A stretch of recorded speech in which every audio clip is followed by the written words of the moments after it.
Issue number 22 of the Power Rangers comic by Boom Studios begins aboard the Astro Megaship. The Exurics are down and Jason questions what Andros has done after Zhane tells Jason that he has seen Jason's life and his death. He also sees Jason's mother. Zhane and Andros take control of the ship. Zhane then tells Jason that they aren't returning to Safe Haven. Instead, the Astro Megaship powers up its weapons and Zhane fires on the rip-off Deep Space Nine from Star Trek.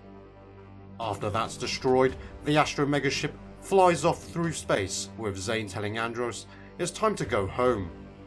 So, they're not going to Safe Haven because they're returning to KO-35. But, at Safe Haven, Zhane and Kevor are arming themselves to fight against the followers of Vox. Zhane shows off the fighting skills that were taught by Zack and Trini. And with that, Kevor knows they're ready to fight. The followers of Vox want to free Vox so that their homeworld, Xernox 2, will rise again, and their enemies will burn. They are then interrupted as Zhane and Kevor make their entrance to take on the followers of Vox. Archon warns the bad guys that Zhane and Kevor are far more unruly than the Omega Rangers. Speaking of which, Zack and Trini are chasing after the Astro Megaship. They can't get in touch with Jason as communication's being jammed. Jason is angry that Zhane killed the Exurics by destroying the space station. When Jason asks who Zhane is, the Silver Ranger tells him he is Zhane of KO-35, but before that, he was Spar-Ark, the Gold Omega Ranger. Jason says there's no such thing. Andros tells him he heard stories about the ancient Omega Rangers, and the Gold one conquered death. Andros manipulated Jason so he could get Zhane and the people of KO-35 back.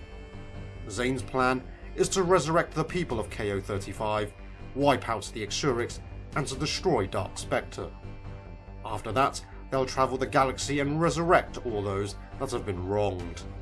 Jason tries to reason with Andros, telling him that he would give anything to see his mother again, but knows that if Zhane brings her back, it wouldn't be her, just like the Silver Ranger standing before them isn't Zhane.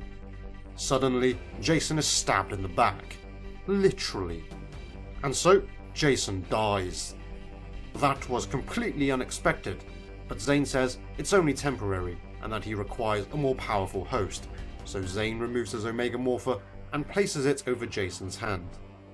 Back at Eternity Point, Zhane and Kevor continue their battle against the followers of Vox. You have to wonder, with Jason being dead, for now, and with the Legacy Mighty Morphin Power Ranger series coming to an end, is this preparing Zhane and even Kevor to take up the mantle as Omega Rangers? Zhane is able to defeat the ringleader of Vox's followers, and Kevor says that he's not sure of what Zhane's age is anymore. After that battle's over, Zhane appears to have aged even further. So would Zhane even still be alive to become an Omega Ranger in the future? Does Zhane's race age so fast that they die quickly of old age? Or do they just stop or slow down at a certain age? Back to the Omega Rangers now, and Zack and Trini have arrived at KO-35. The Astro Megaship's landed on the planet, and even Andros is now telling Zhane that this is all wrong, and not how it's supposed to be. They were going to undo all the horrors, not bring new ones with them. That's when Zack and Trini appear. Andros apologizes to Trini, saying that they shouldn't have followed. Then, the people of KO-35 are indeed resurrected, but as zombies. The Rangers are about to teleport back to their Zords when suddenly, zombie Jason and Yale come to stop them. So, Jason and Yale are in the service of Spar-Ark now. Spar-Ark has also the Silver Ranger to help out, so Zack gets knocked down as Yale looks to land the finishing blow. Zhane tells Zack to let go, as it will all be over in a moment. Spar-Ark recounts all the mistakes the Omega Rangers made from the creation of the Empowered, although I don't really see how that's the Rangers' fault, the fall of the Emissaries, to some extent I do understand that because of what Kia did and the Omega Rangers attracting trouble for the Yellow Emissary, and the rise of the Imperials. Again, I understand to some extent because of what Kia did and because the Omega Rangers attracting trouble for the Yellow Emissary. The only mistake I can wholly attribute to the Omega Rangers was freeing Lord Drakon. Spar-Ark tells Trini that they won't be allowed to dishonor the name of the Omega Rangers anymore. Andros tells Zhane that this all has to stop. He knows now that the real Zhane wouldn't agree to what they're doing. C opens the Master Arch and Andros goes through, telling C to close it once he's clear. So that just leaves Zhane with Spar-Arc and what appears to be Trini, Zack and Yale all serving Spar-Arc in Jason's body. Andros is back at Safe Haven and tells C to close the Master Arch. C says he thinks nothing followed him through. Andros tells Archon that the Rangers aren't alright and it's his fault. He lets the Gold Omega Ranger out, thinking he could control the situation. But he was wrong. And now to the Command Center and the Mighty Morphin Power Rangers. So this takes place after the final issue of Mighty Morphin in issue number 22. Kimberly's met the Pink Emissary already. As Billy is talking with Tommy, the Master Arch opens and C, Kevor, Zhane and Andros appear. Andros says that the universe desperately needs the help of the Mighty Morphin Power Rangers. What's interesting about this issue is that for the finale, this isn't final. Mighty Morphin concluded, albeit very suddenly, whereas this is continuing into Mighty Morphin Power Rangers issue number 100. So this didn't feel like a finale at all.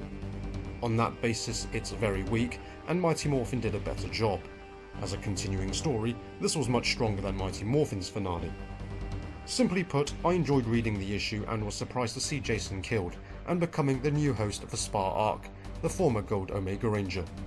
It became even more surprising seeing all the Omega Rangers fall. Perhaps this spells the end of the Omega Rangers' duties. I'm fairly confident Jason, Zack and Trini will return to normal and alive. Even though this comic book series has deviated a lot from the original premise of fitting in with the TV show, at the end of the day, it's still using a lot of source material from the show. So, Jason should return to ultimately becoming the Gold Ranger, which is also funny as Spar-Arc was the Gold Omega Ranger and is now controlling Jason's body. The conclusion of Charge to 100 should be an exciting one. But if it turns out to be a letdown, I'll be honest, I won't be surprised. And before I finish for this video, I must say I really don't like Andros in the comics now. He was fine to begin with when he first showed up a couple of years ago. With the way the comics have gone recently, I don't really like him. There seems to be 3 versions to the same character. What I mean by that is, when Andros first appeared in the comics, he was essentially Andros from the TV show. The Andros we've been seeing recently is like a second version of the character. He's willing to kill the defenseless bad guys, and he's manipulative. And of course there's the Andros from the Countdown to Ruin one-shot, in which he's basically gay. That seems to have been dropped already. Because the comics have evolved so much, and because there are so many works out there, it's hard to picture how Andros ends up the way he does in the Psychopath graphic novel, with the way things are going. Let's see if he can redeem himself in the final installment of the Legacy series.